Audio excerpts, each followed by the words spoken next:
Assembleia Notícias.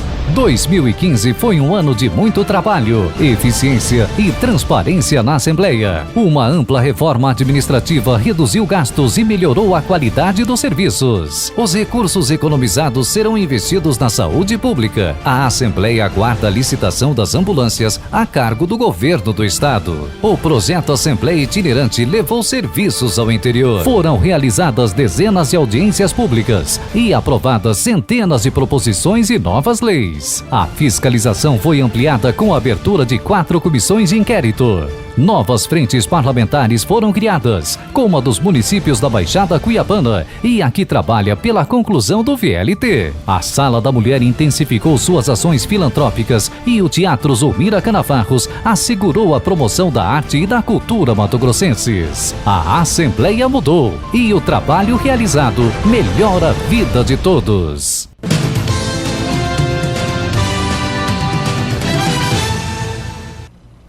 Olá, internauta, estamos aqui para mais uma entrevista da rodada de entrevistas com os candidatos à reitoria da Universidade Federal de Mato Grosso.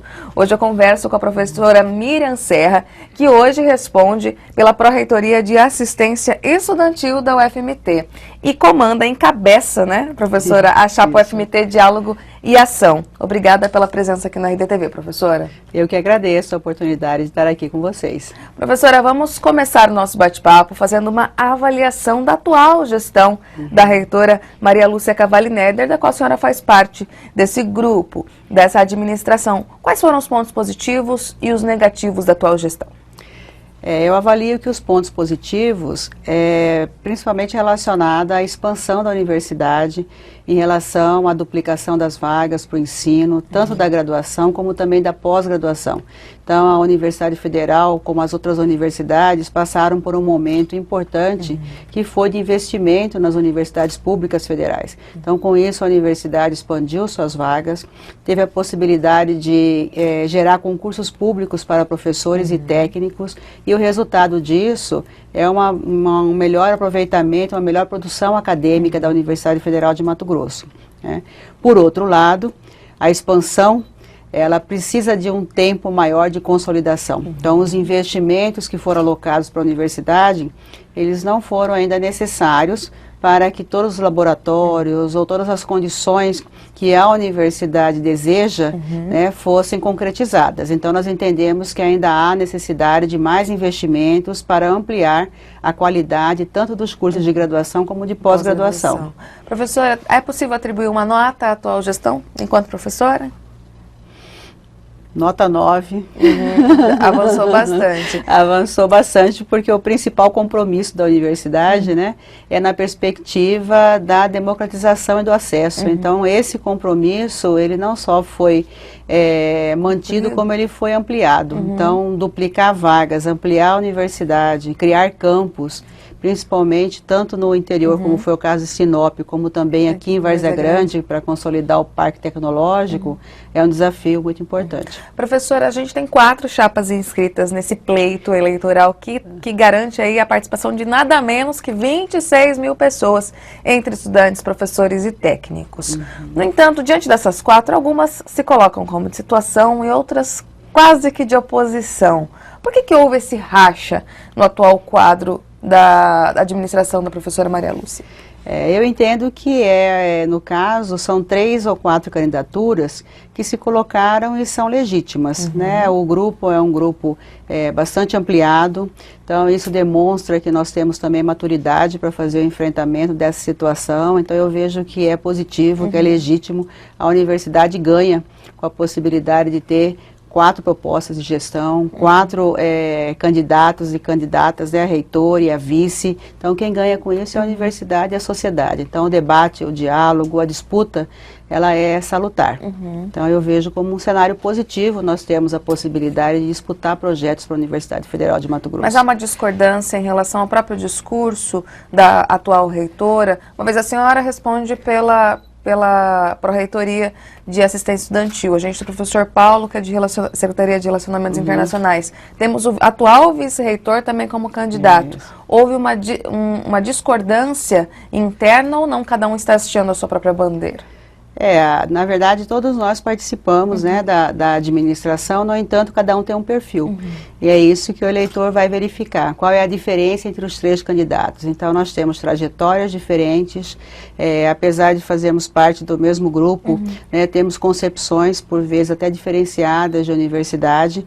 Então, é nesse percurso da campanha que essas propostas poderão ser evidenciadas. Então, nós temos a oportunidade de ter aí vários professores se colocar à disposição da universidade para disputar a reitoria, mas com certeza nós temos perfis diferenciados. Isso também justificou o lançamento das candidaturas. Vamos falar então de propostas, professora. Bom, primeiro, para os acadêmicos, para os estudantes da UFMT, qual é o eixo, a principal proposta trazida pela chapa Diálogo e Ação? UFMT Diálogo e Ação. Para os estudantes, e de uma certa maneira também envolvendo professores e técnicos, a universidade precisa reduzir fronteiras, precisa estar aberta.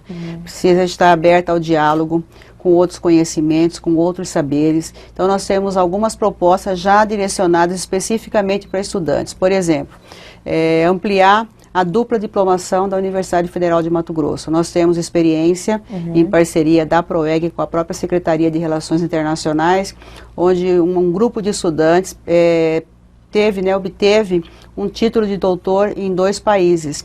E essa possibilidade ela vem sendo ampliada nas universidades federais, não só para graduação, como para o mestrado e doutorado.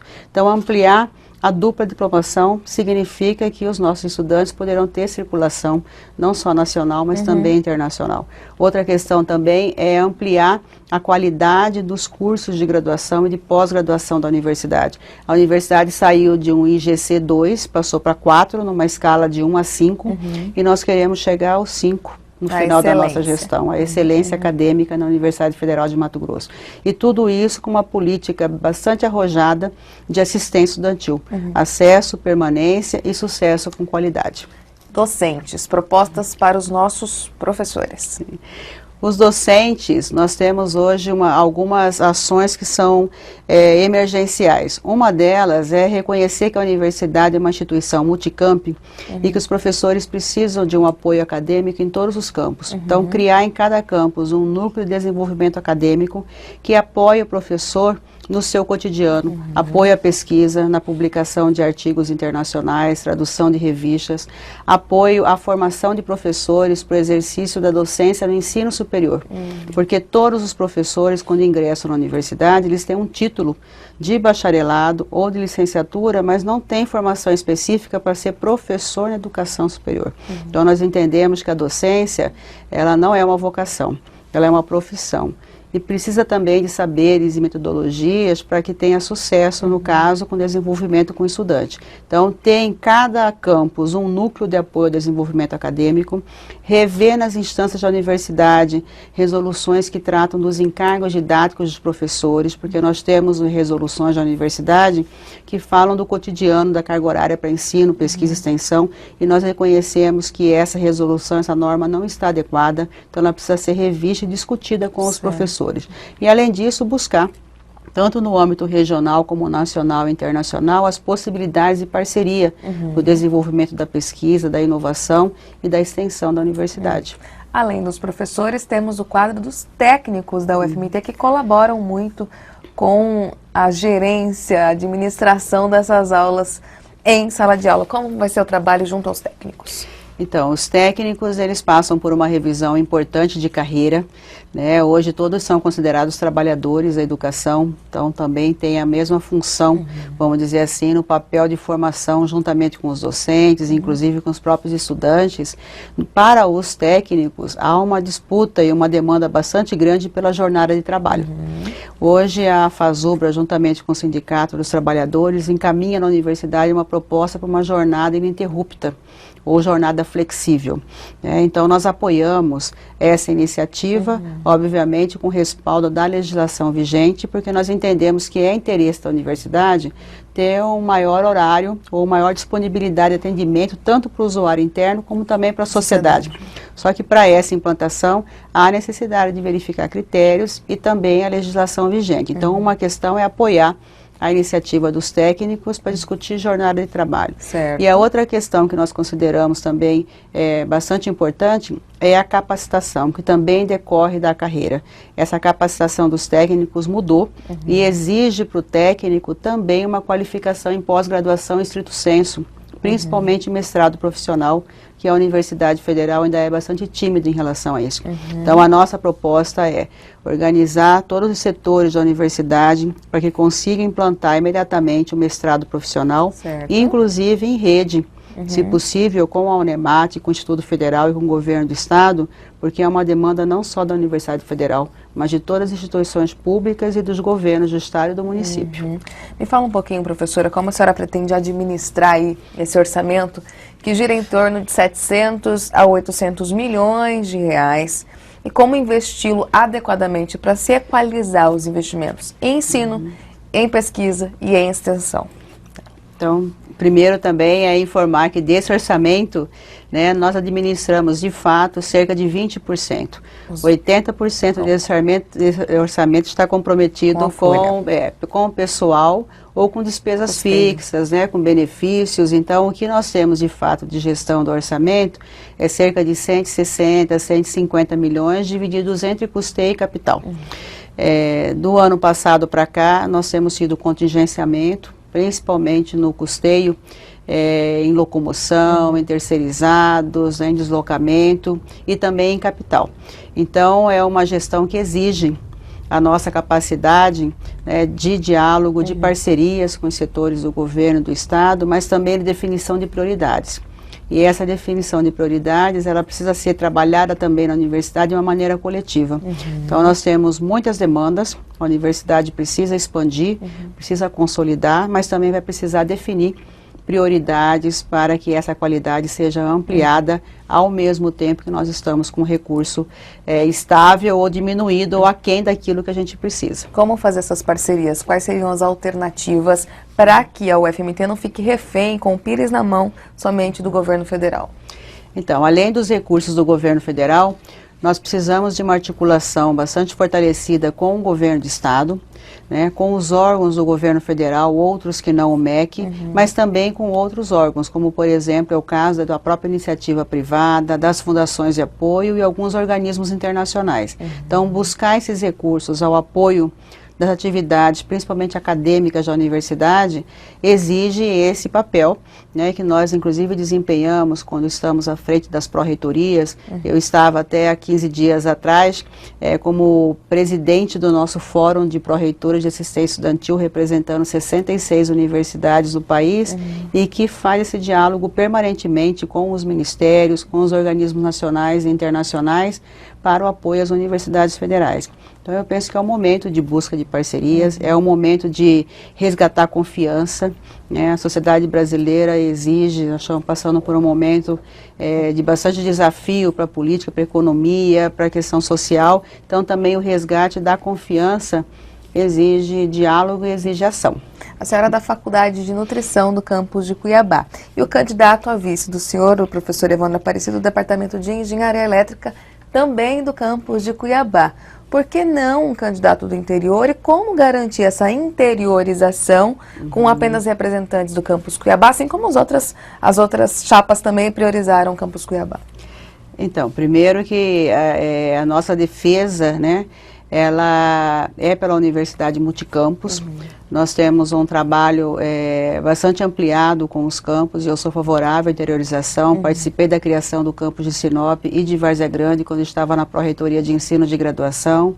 E a questão da escolha, né, do vice, ela é discutida com os nossos apoiadores, com os professores técnicos e estudantes, e o professor Evandro é uma liderança que foi muito bem aceita, né? Então, o fato de nós sermos o campus de Cuiabá não quer dizer necessariamente que nós não teremos o investimento e o apoio total aos campos do interior, inclusive Várzea Grande, recentemente criado, e Rondonópolis, querendo se emancipar para a Universidade Federal do Cerrado.